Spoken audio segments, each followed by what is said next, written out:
वजह से मैं हीरोइन बन गई, किसी की वजह से मैं सिंगर बन गई, तो अलग अलग नाम देते। वीडियो देखने के बाद आप लोगों को कुछ समझ में आ ही गया होगा, अगर नहीं समझ में आए तो प्लीज मेरे बनने पर डिटेल से समझाते हैं। आप लोगों को पता ही है कि अक्षय सिंह इस बात में क्यों रोने लगी, तो आप लोगों को पता है कि अक्षय सिंह से एक सवाल किया गया कि पवन सिंह के साथ आप फिर दिखिएगा कि नहीं, कि पुराने बातों को भूल जाइएगा और पवन सिंह के साथ वो सत्य जैसे माँ तुझे सलाम जैसे मूवी अच्छे अच्छे बढ़िया बढ़िया देने लगे कि नहीं। तो अक्षय सिंह कुछ नहीं बोल रही थी, तभी ने बोला कि हाँ चाहे न में जवाब दीजिए। तो अक्षय सिंह रोकते हुए कही कि नहीं, मैं पवन सिंह से कभी काम नहीं करूंगा। लेकिन क्या ही बोल सकते हैं, पवन सिंह और अक्षय सिंह का एक समय सच में जोड़ी बेस्ट माना जाता था, लेकिन इधर बहुत ज्यादा ही बिगड़ गया। लेकिन अभी तक अक्षय सिंह ने ये वीडियो पोस्ट की थी 8 घंटा पहले, तो इसलिए मैं सोचा कि आप लोगों को अपडेट देता चलूं।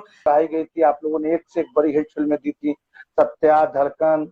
तो दोस्तों पवन सिंह के फैन के लिए सबसे बुरी खबर आ चुका है, क्योंकि आप लोगों को पता है पवन सिंह 2 तारीख को नहीं जाना है स्टेज शो को सासो शो में, क्योंकि वहां पे रद्द कर दिया गया है। पवन सिंह का ये सुनकर बहुत ज्यादा ही दुख लगा, सबसे ज्यादा तो उनके फैन के लिए लगा और साथ में यूट्यूबरों को लगा, क्योंकि आप लोगों को पता है सासो शो से पवन सिंह का ये पेपर रिलीज किया गया है, उसमें साफ साफ लिखा हुआ है। इसको पैगालिकी से जानना चाहते हैं तो देखिए किस तरह से लिखा हुआ है कि पवन सिंह के विवाह से संबंध जुड़ा हुआ है और सासो शो से तो बहुत ज्यादा ही विवाद जुटा हुआ है। इसी कारण पवन सिंह को रद्द किया जाता है, स्टेज शो नहीं किया जाता है, क्योंकि आप लोगों को पता है कि पवन सिंह आते हैं तो भीड़ कितना भी हो जाता है।